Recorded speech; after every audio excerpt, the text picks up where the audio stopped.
真得去阿嬷兜。鸡母分卵。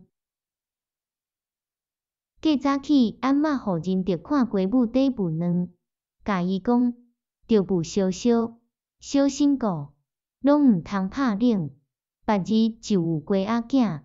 鸡母真欢喜，阿嬷也欢喜。仁德逐日去问鸡母有鸡仔囝未？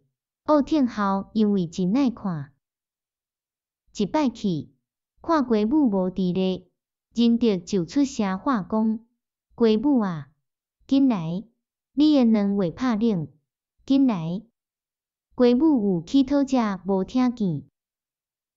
仁德的心真艰苦，想要退鸡母步，就轻轻仔囥伫卵个顶面，用衫盖烧，要听候鸡母转来。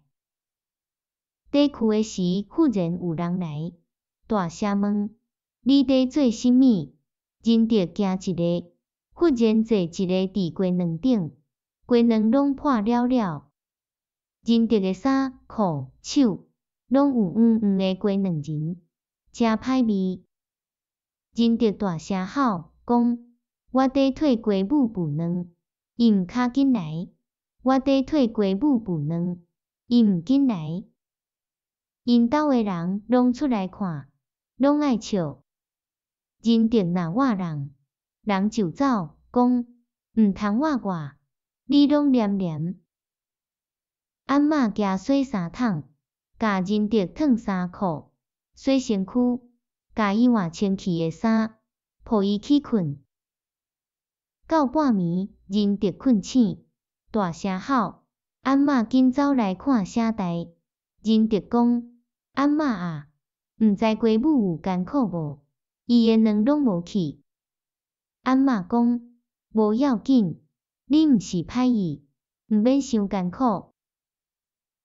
过早起，仁德拄着鸡母，仁德就甲伊讲：鸡母啊，我毋是歹意，你知吗？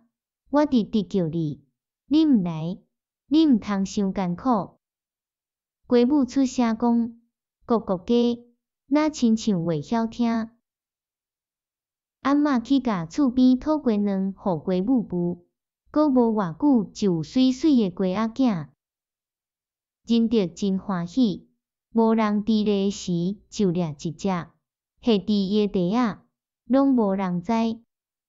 去困的时，阿嬷奇怪伊怎样毋脱衫，也无勉强伊脱。